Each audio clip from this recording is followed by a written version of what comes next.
On behalf of my Secretary General, Mr. Dirk Backen, and the German War Graves Commission, I'd like to welcome you all from the US, from Israel and France and Germany. Et achai anochi mevakesh. We came to seek our brother. There are two humanitarians I would like to especially acknowledge. Thank you to Brigadier General Dirk Backen, Secretary General of the Volksbund, and Arne Schrader, Chief of Operations of the Volksbund. Thank you for your extraordinary efforts to find Uncle Nate. Wow, it's very humbling to be here. He was 28 years old. He will always be 28 years old. Friends, Secretary General Dirk Backen is one of the Chasidei Umos HaOlam, one of the righteous of this world, and he leads an organization of like-minded people. I call upon my mentor, my friend, my colleague, and I dare say, my dear friend, Secretary General Dirk Backen.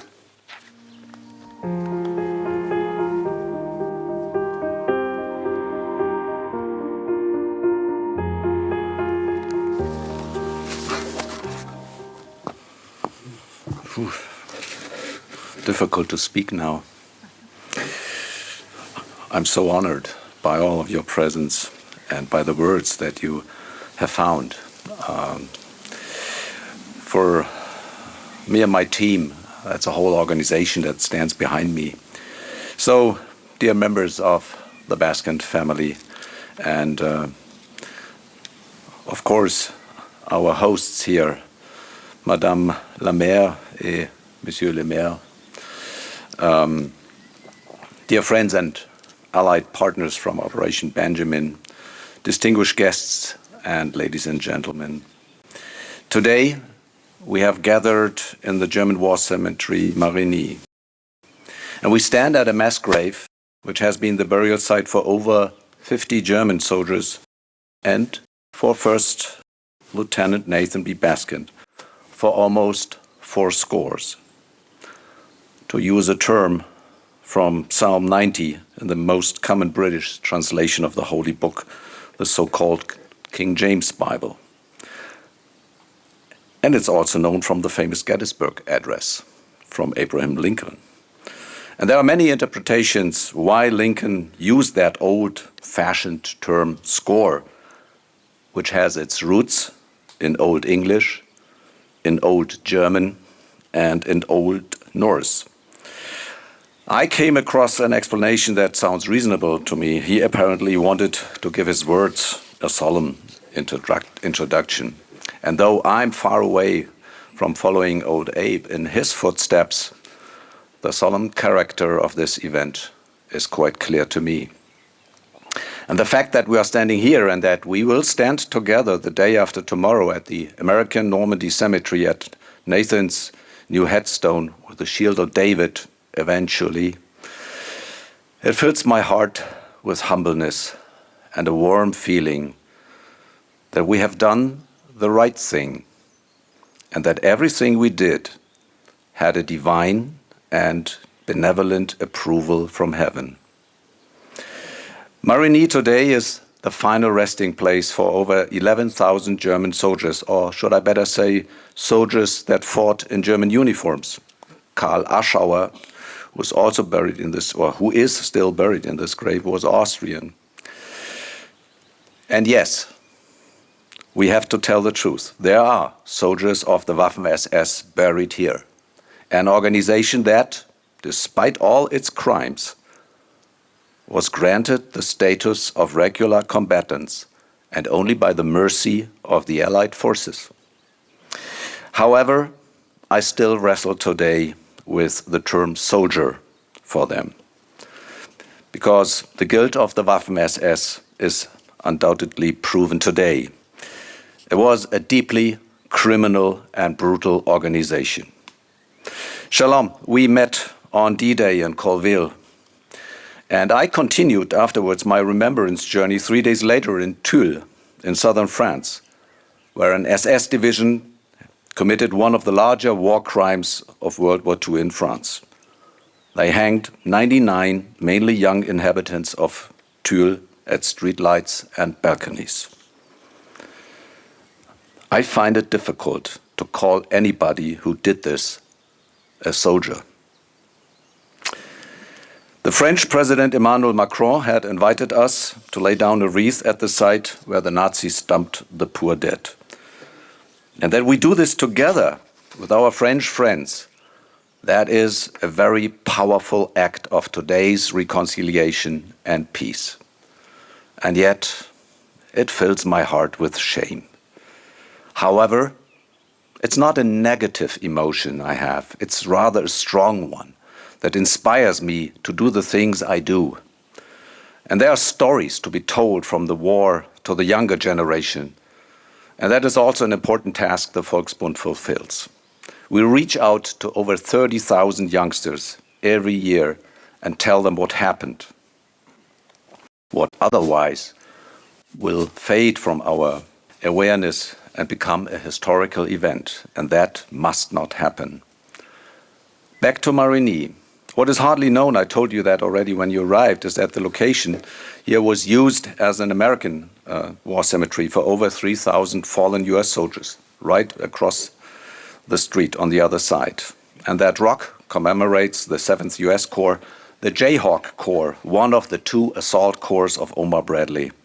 On June 6, it was commanded by Major General Joseph Lawton Collins, and it fought on Utah Beach and in Operation Cobra. You might have recognized the name of the operation on that stone, and that's the breaking out of the bridgeheads. The US fallen were all then disinterred and moved to Colville, and then the Germans, they had already their graves here, were granted the right to collect all the single graves over Normandy and bury their dead here, starting in 1957. Nathan fell in June 1944, and he found his first grave near Cherbourg. He died as a prisoner of war in the German field hospital. He was buried alongside with other German casualties and could not be separated, despite even a later attempt in 1957.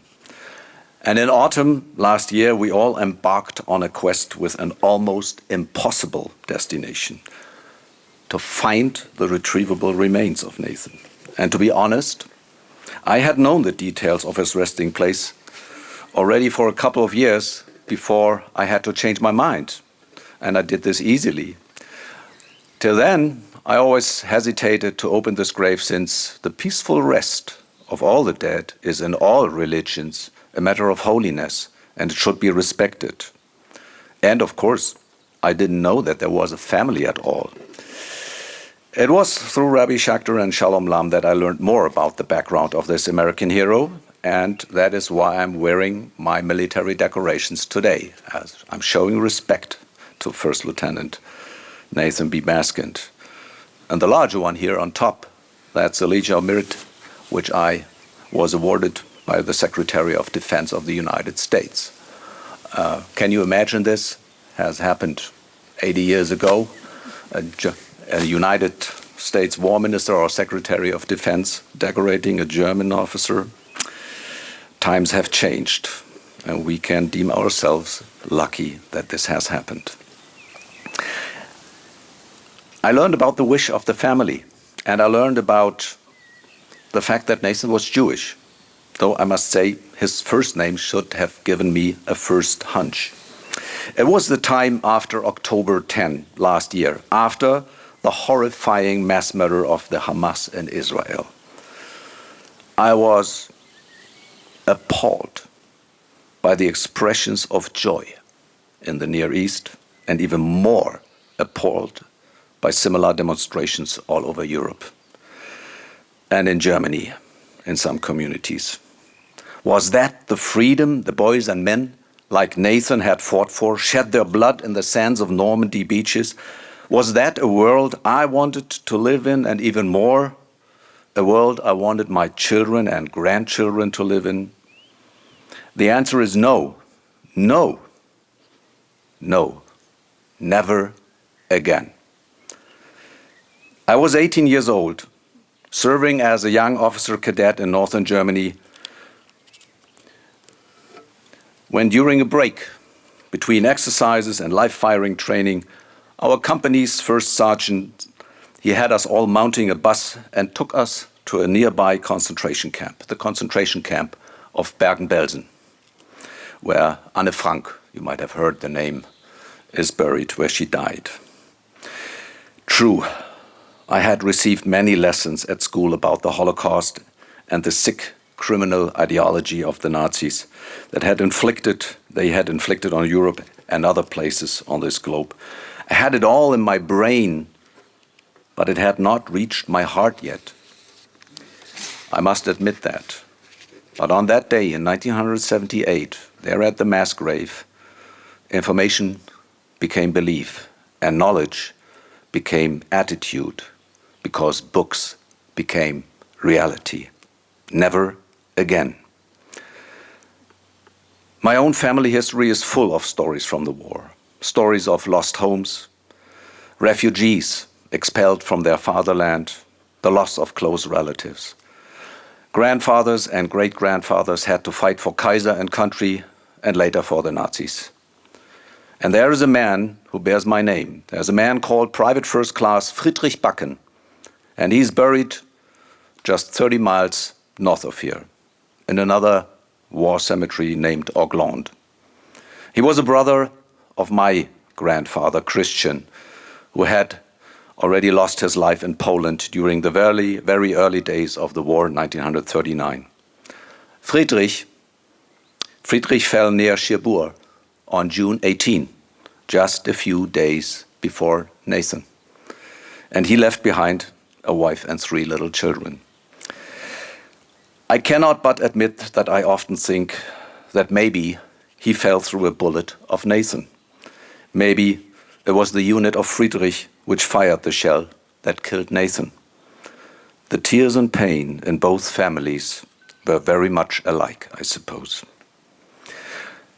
What wasn't much alike were the causes they fought for. Nathan for the United States of America, for democracy, for freedom, for humanity. And Friedrich, he had to fight for Nazi Germany, for a racist and criminal regime, disgracing the history of my nation for eternity. Do I feel shame? Yes, I do.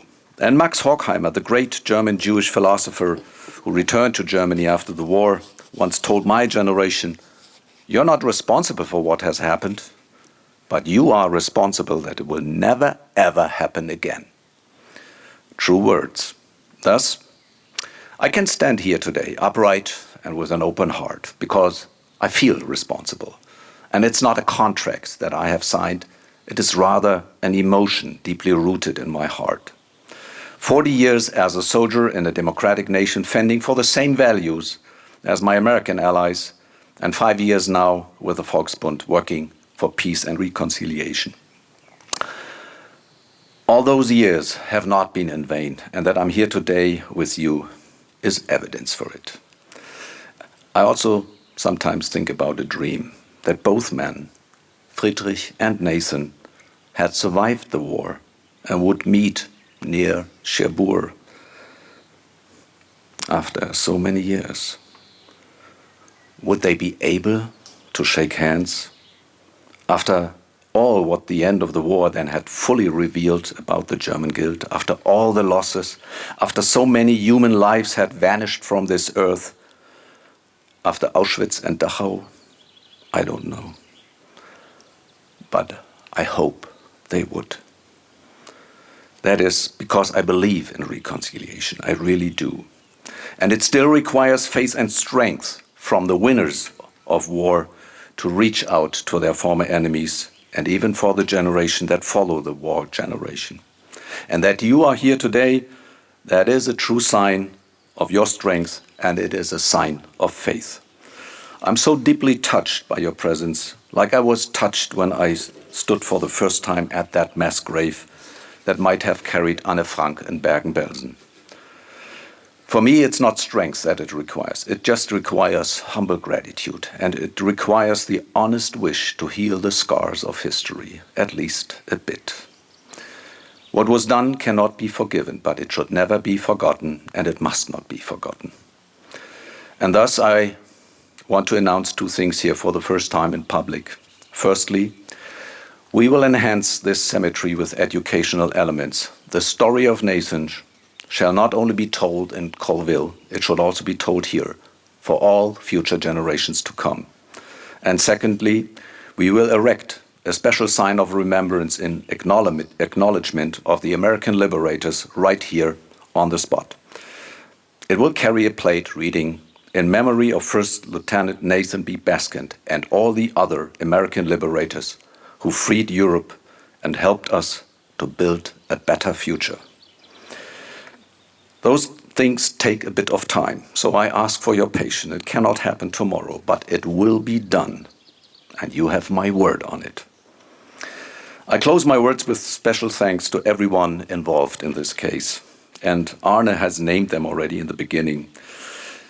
A special thank you to our host communities, represented by the two mayors here, and providing this peaceful shelter for the fallen. This cannot be taken for granted. I deem it's a gift of friendship. And the last special thank you goes to Shalom, who not only is the true inspiring force behind all of this. Shalom, you showed me the right way. You helped me to do the right thing. And when my last days on earth come and the light of life is fading, when I then close my eyes and look back into my life, I probably must admit that I have had my faults, that I have failed, and that probably I have just lived a normal sinner's life. I will think of my family and my soldiers, who I had the honor to lead in peace and on missions abroad. I will remember my own fallen comrades, and I will ask for forgiveness for all the things I should have done to become a better man, but didn't. But my memories will also touch these very days in June 2024 in Normandy, and then a trembling smile will appear on my face. In these days, Lord, I hope I did the right thing and that it has pleased you. For that opportunity, Shalom, I owe you forever. Thank you.